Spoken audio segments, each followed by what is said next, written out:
Well, hello again, Shelly here. Welcome back to my channel. If you're new here, thank you so much for stopping by. I hope you subscribe, hope you ring the bell so you get notified of future videos. If you're an existing subscriber or you've been here before, even just browsing, then I am so glad to see you guys again. Thank you guys so much. So today I'm doing my normal 3 looks with 1 palette, but I'm going to use the Morphe. This is the 18B Make and Bank palette. It's fun, it's different. My husband said, hey, do edgy today, so I'm doing a little edgy. It looks like that. There's a lot of fun colors, some surprisingly warm colors, and it's kind of a fun palette. So I'm not doing a work look because nobody's going to work. I hope it gives you guys some inspiration. I have some thoughts on the formula and the blendability and the wearability, and I can tell you already that this is super pigmented. I did use, in today's video, I also did a pop of the Stila Stay All Day. This is the rose gold that came in my boxy charm, boxy premium for the month of April. I also used, I'm putting it back so I can do my unboxing. I also used the Wander Beauty mascara. This is the Mile High Club mascara that came in my boxy, as well as the nude sticks. I do have that on right now, but I topped it off with the House Lab Venus lip gloss, which you guys know that I love. I'm leaving this makeup on to go sit in my living room. So I hope you guys are doing well. Without further ado, let's get into the video.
First look down with the Morphe 18B. This is it's an artistry palette. It is called Make and Bank. And I didn't really know where, I mean, I've done a bunch of swatching, so I'm gonna get my clothes all dirty. But I wasn't really sure what direction I was gonna go in. And I wanted to try to incorporate the yellow because I'm still intimidated by yellow. I still don't quite know how to wear it all the time, to be perfectly honest. And so pushing this in towards the center of my eye, this duochrome up here as kind of a brightener in the center, I thought was actually kind of unexpected and fun. The bronzy color and this brown color I felt were very complementary, and it's easy to see how you could just use that as a normal, smoky, everyday kind of a look. Here's my thoughts on this. initially with the dark brown, just like a lot of dark browns, it kind of went on a little patchy and I wasn't really sure what I was going to do with it. And it was like, well, is it going to blend? Is it going to do what I need it to do? Is it going to perform? I think once I tapped it on my eyelids as opposed to trying to swipe it on my eyelids, and once I got it really blended in with my transition color, which today I used this kind of warm colored matte. I tried 6 different shadows. Wasn't really sure where I was going with it. Didn't really have much of a plan in place. And after all said and done, I'm not upset. It was, before I got it blended, I was like, oh, this is just too much. This is going to be a bad experience. And now when I look at it, I'm like, maybe I like unexpected makeup. I'm going to take this off, and oh, and I did today use the Mile High Club Wonder Beauty. This came in my Boxy Premium for April. When I first put the first coat on, I was like, okay, this is kind of subtle. I thought, well, this will make a great like lower lash line mascara. But then I let it dry and I did a second coat, and actually it rivals some of my other mascaras. So I'm not upset by this. I think it's kind of interesting that it's in a tube. I'll be curious to see if it really helps you get everything out of it. You know what? So we're gonna try this Stila on top of this just to see what it looks like. It's kind of a rose goldy, focus, looks like that. So we're just gonna try a little bit on my eyelids and see what it looks like with this look. Oh, you know,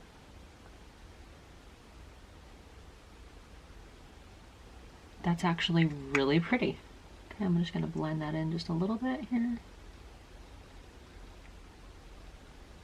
Okay, it is more glittery than I thought it was gonna be. Can you see? I think that's kind of pretty. Okay, we're gonna do a little bit on the other side before I take it all off, because that's fun to do, right?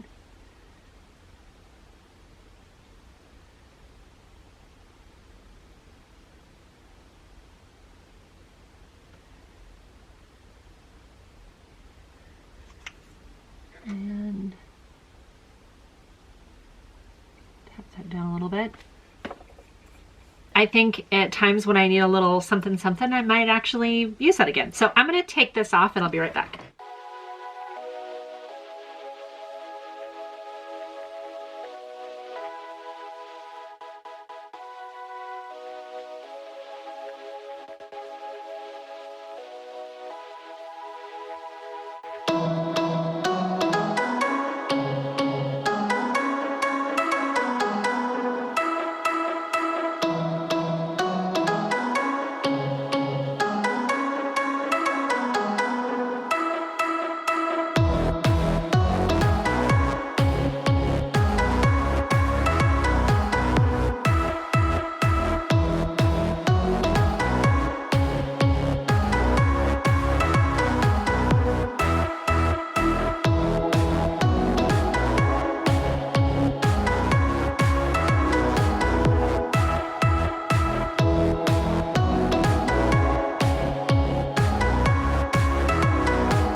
look number 2 down.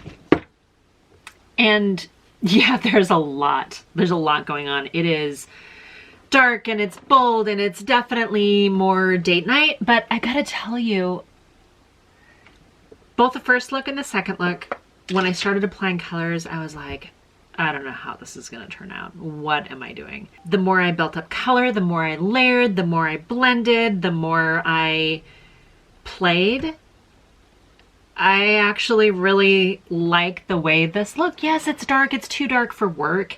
It's probably too dark for most, you know, normal, regular light, unless you're gonna go edgy. If you're going like bold and you wanna notice me, pay attention to me, kind of an eye look, or if you want a date night look, I love this color. I mean, I like the grungy greens to begin with. That's no secret.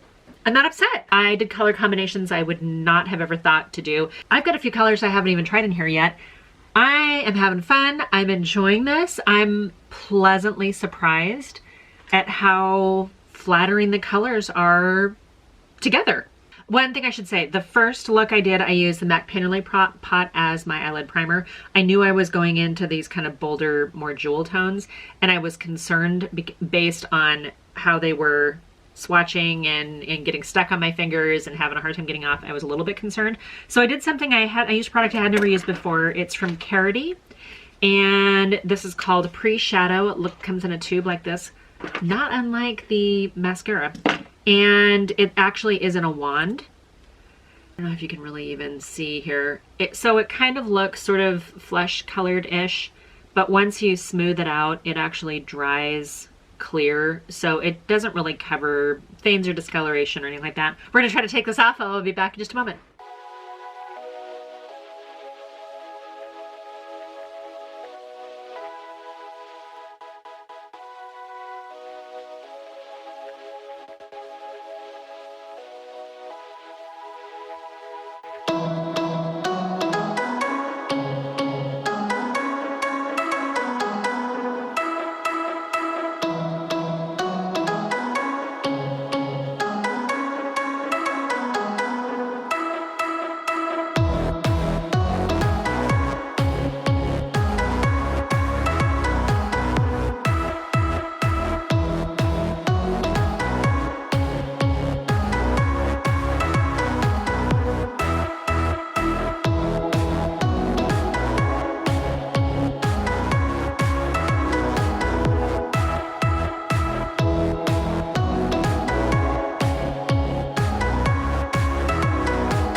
Third and final look with the Morphe Make and Bank palette. I've got now fingerprints on it, and you know, it's got a little bit of kick up in some of the darker colors, but not anything that's unmanageable. This look was, I have mixed feelings on this because, sorry, I'm gonna put some lip gloss on because I think that lip color is a little light. I don't know why I love this House Lab Venus lip gloss just seems to go with everything. So sorry, let me go back here. I did use this is the Nude Sticks liquid lip that came in my April Boxy Premium. So this is a winning combination, but then again, I think this lip gloss is a winning combination with most things that I use. This last look, I like the smoky way that it turned out. I think it's edgy. My husband requested something edgy today, so I definitely think that this is more of an edgy look. I did use a little bit of the Urban Decay 24/7 Perversion liner just because I wanted to thicken up that lash line just a little bit, and I almost want to go in kind of almost into sort of a tight line, almost a waterline situation here. Yeah, that seems to make it a little even more, a little bit more impactful. You gotta be careful with the dark eyeliner though, because it can make your eyes look smaller. I have no problems with the way this turned out. The application of it though was a little weird. So this duochrome right here, which I love the color, you put it on and it's kind of this bluish, silverish, grayish gunmetal, and when you buff it, it buffs brown. So let me give you an example here. So I got some on my finger, right? Looks normal. And you swipe it on and you can already see that it's kind of turning more brown. So even in the tail end of it here, you can see that it's kind of just buffing brown. And as you buff it out, like if you're not careful, you could buff it away. So I love the warm color that it turned out to be, but, and see if I just barely touch it, it almost fades to just brown and not much of a duochrome at all. I ended up going in with a different color than I expected into my crease to kind of define the top edge of that, and then I just had to kind of layer back over the top of it. It seemed like every time I buffed it with something else, it buffed that duochrome away, and I really love the way that duochrome looked when you first put it on. So that was my only challenge. I did put a little tiny pop of this on here. I feel like I want to do more with that, but with the way the duochrome lifts as soon as you touch it with a finger, a brush, or anything else, I didn't want to ruin it. Okay guys, final thoughts on this palette. If you like dark and edgy, if you like green, if you like turquoise, this is a fun palette. You know, you can definitely make it work. This is one that I will absolutely use again. I think you have some neutrals that you can absolutely do a work look. You can do an everyday look. I think that there's enough in here complementary that you could do, like these two shades could be a look. These two shades could be a look. Like you could really pair up a couple of them and really come up with something pretty. I loved the mattes that they gave you as a transition shade. They're warmer, but they worked for me. This, the lightest shade in here, is definitely a matte. So it was kind of good as an all over lid color, or just to kind of buff the top edge if I didn't want to do something, you know, shiny and attention drawing to my brow bone. My thought on the duochrome: do all your transitions, your crease color, whatever, do all those color first, tap on the duochrome with the finger, and then don't touch it after that. That's my thoughts on this palette, and that's kind of what I'm going to do going forward. One more thing. This palette had a boatload of kick-up, and I ended up having to pretty much redo all of my makeup after I got my last look on. I wasn't very happy about that. So the one other thing I would say about this palette is do your eyes first and then go in and do your face makeup. Anyway, I hope you guys enjoyed the video. As a reminder, I am not a makeup artist. I'm not young. I'm not an Instagram model. I don't use filters. I am a lady of a certain age. And I like to ask the question, can a lady of a certain age who's not a makeup artist, can she get at least 3 looks out of one palette? And does that make it a good value? You can only get 1 look out of it. Is it really worth your money? Sometimes I like to step out of my comfort zone. Sometimes I like to just kind of play. And yeah, sometimes I do these overly dark, smoky looks, maybe a little bit more than normal, just because I'm not going anywhere anyway. I will wish you guys a healthy, happy, restful week. I feel like there is getting to be a light at the end of the tunnel. I know that some people are, you know, hoping that their stimulus checks come in and all that, and you're still concerned about loved ones and you're still doing your part, and there's still so many that are essential workers and you're going out there every single day. And I hear about things that have been happening with the plexiglass shields coming down and protecting some people. So I really hope you guys stay safe. I am curious about the antibody test when that comes out. I'll wish you guys a fantastic week. Hopefully this will go up Monday or Wednesday. I hope you guys are going well. Please follow me on Instagram if you're not already. It's at Sheli Tsunami. Please leave a comment down below. Please subscribe. Please ring the bell. Please know that I'm thinking about you, and I wish you nothing but love and happiness. And until my next video, bye for now.